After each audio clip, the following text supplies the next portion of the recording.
नाज़रीन, वक्फे के बाद सरजमीन लखनऊ पर एक बार फिर आपका इस्तकबाल करते हैं। जैसा कि मैंने आपसे अर्ज किया था कि मेरे साथ बहुत मारूफ शख्सियत मोहतरम एसएम काज़मी साहब तशरीफ रखते हैं और गुफ्तगू का सिलसिला आइए दराज करते हैं। काज़मी साहब, मौलाना अबुल कलाम आज़ाद ने जो तहरीर किया मुख्तलिफ मौज़ूआत पर, जाहिर है तो ये भी कहा गया कि जब से देखी अबू कलाम की नज़्म हसरत में कुछ मज़ा न रहा। तो उनकी तहरीरों की जो शाइस्तगी थी, उनकी तहरीरें लिसानी एतबार से, फिक्री एतबार से जो मवाद समेटे हुए थी, उसका फुकदान नजर आता है आज। क्या कहना चाहते हैं काज़मी साहब, क्योंकि बहुत कुछ तहरीर फरमा रहे हैं आप और आपका कलम मुस्तकिल रवा दमा है, तो मौलाना अबुल कलाम की नज़र के बारे में काज़मी साहब क्या सोचते हैं? देखिए, मैं समझता हूँ कि ये जो जिसको आप तसनीफ कहते हैं, ये एक बहुत जिम्मेदाराना अमल है। मैं एक कॉलम लिखता हूँ हर हफ्ते, वो एक मशहूर अखबार में छप रहा है।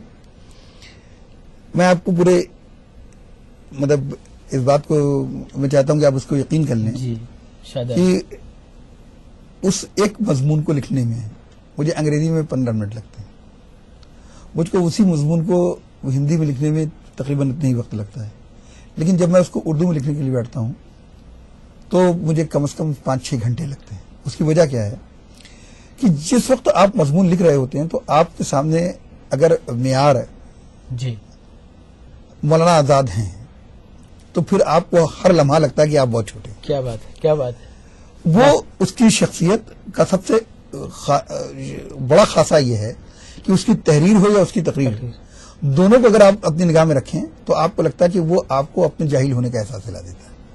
क्या बात, क्या और बात। किस तरीके से किसी जुबान के ऊपर किसी की कुदरत हो सकती है, उसका बेहतरीन नमूना हुआ है। एक बात मैं अक्सर कहता हूं कि उसको मैं मुजाहिद नहीं मानता हूं, मुजाहिद आजाद नहीं मानता हूं, उसको मुजाहिद आजम मानता हूं।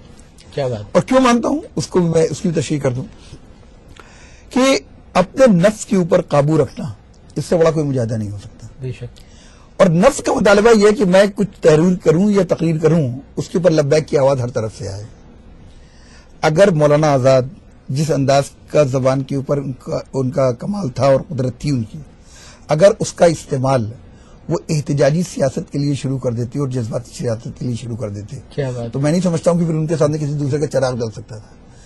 इतनी जबरदस्त कुदरत के बावजूद अगर उस शख्स ने अफकार को ज्यादा अहमियत दी और उनको हमेशा अपने ऊपर हावी रहने दिया और उसने उनकी जज्बातियत के ऊपर हमेशा लगाम को रखा, तो इसने उस शख्सियत को इतना मोतबर बना दिया कि उस मोतबरी की वजह से ही आज हम उनके बारे में गुफ्तगू कर रहे हैं। तो वैसा दूसरा शाहकार इसलिए नहीं बन पा रहा है हमारे पास कि उसकी जबान और उसके अफकार दोनों के बीच में जबरदस्त मुताबिकत थी और दोनों के बीच में जबरदस्त बैलेंस था। बहुत कम ऐसे लोग होंगे जिनकी जुबान और जिनकी कलम और जिनकी फिक्र, उन सब के बीच में एक तवाज़ुन है। और उस यकसानियत की अगर बेहतरीन कोई मिसाल है तो वो मौलाना आजाद की शख्सियत है। एक मुदब्बिर, एक आलिम दीन, एक मुफस्सिर कुरान, एक सहाफ़ी, एक इंशा पर्दास, एक सियासतदान और भी बहुत से पहलू। जी, मजमूई तौर पर कौन सा पहलू ज्यादा पसंद करते हैं उनकी शख्सियत का और कौन सा पहलू हावी नजर आता है? हालांकि हमने तो यही पढ़ा है काज़मी साहब कि ये फैसला करना बड़ा दुश्वार है कि मौलाना आजाद की शख्सियत का कौन सा पहलू ज्यादा रोशन है। हम आपसे जानना चाहते हैं। देखिए, मौलाना आजाद की शख्सियत का सबसे बड़ा कमाल ही यह है कि आप जिस वक्त उसको जिस शक्ल में देखते हैं आपको लगता है कि ये उसकी शख्सियत हतमी है। मतलब जब आप उसको एक मुदब्बर की हैसियत से देखते हैं तो आपको लगता है कि सियासी तदब्बर का इससे बेहतर नमूना नहीं पेश किया जा सकता। जिस वक्त आप उसको तफहीम कुरान की करते हुए देखते हैं तो ऐसा लगता है कि आलिम दीन अपने व्यस्त उरूज के ऊपर अगर देखा जा सकता है तो वहां पर है। जुबान के एतबार से जब आप उसका तज़किया करते हैं तो लगता है कि अब इससे ज्यादा बेहतर जुबान नहीं लिखी जा सकती।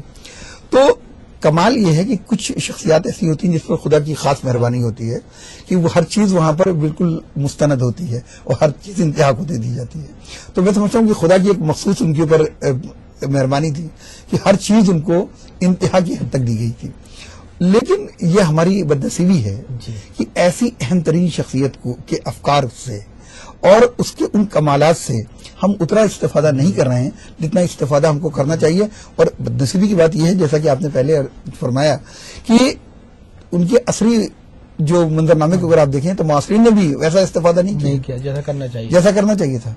उनको एक मखसूस किस्म के मुश्किलात के दौर से गुजरना पड़ा और वो उनकी फिक्र और उनकी जो कश्मकश है, जो उनका तजब्जुब है और जो उनका कर्ब है, वो आप उनकी तसानीफ में देख सकते हैं। मसलन इंडिया विज फ्रीडम के 30 पेजेस اگر انہوں نے روکے تو وہ تدبر تھا، لیکن 30 پیجز روکنے کے بعد جب آپ نے ان 88 میں ان کو پڑھا تو آپ کو لگا کہ بنیادی طور پر یہ باتیں کہیں نہ کہیں ان کی اوریجنل کتاب میں بھی موجود تھی.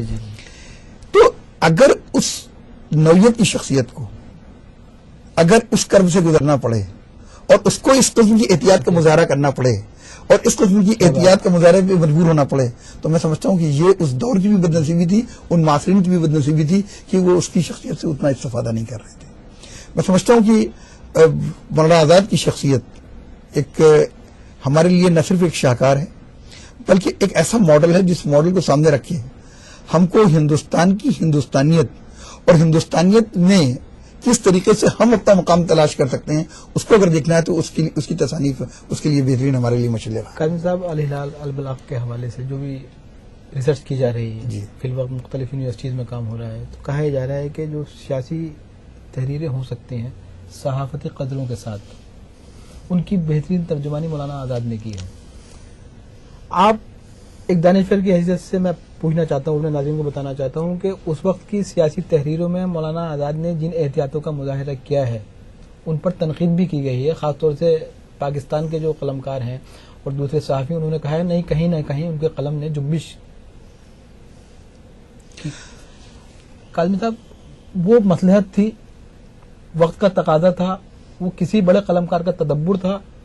کیا کہنا چاہتے ہیں؟ بہت حساس موضوع ہے، میں آپ سے جاننا چاہتا ہوں. دیکھیے، تدبر میں اور مصلحت میں بڑا باریک بارڈر لائن ہوتی ہے اور اس کے بیچ میں فرق کرنے کے لیے ہم کو اپنی ذہنی کیفیت میں صرف تبدیلی کرنے کی ضرورت ہوتی ہے. نظریں بدل گئیں تو نظارہ بدل گیا. ہم اس کو مدبر کی اگر اس کی پوری ٹوٹیلٹی میں شخصیت کو تسلیم کر چکے ہیں تو ہم کو اس پر اعتبار بھی کرنا پڑے گا، اور اس اعتبار کے ساتھ جب آپ اس کو پڑھیں گے تو وہ جملے آپ کو تدبر نظر آئیں گے.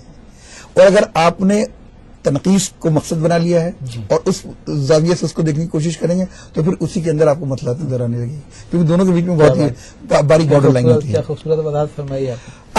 اب الہلال اور البلاغ کا جو اصلی منظرنامہ ہے وہ کیا ہے؟ 1912 سے لے کے 1918 کے بیچ کا جو منظرنامہ ہے اس میں آ جائیے. جی، اس منظرنامے میں جو سیاست ہے وہ ایک نئی کروٹ لے رہی ہے، ایک نیا جوش ہے، جی، ایک نئی امنگ ہے اور ایک نیا حوصلہ ہے کہ ہم انگریزوں کو یہاں سے ہٹائیں گے اور یہاں سے نکال باہر کریں گے.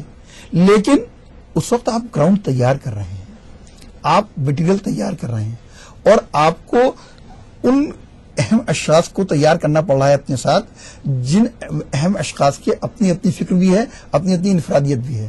تو اس موقع کے اوپر آپ اگر مولانا آزاد سے یہ توقع وابستہ کر لیں کہ وہ کھڑے ہو کر آپ کے سامنے محض جذباتی تقریر کر کے آپ کو آگ میں کدوانے کی بات کریں، ویسا وہ نہیں کر سکتے.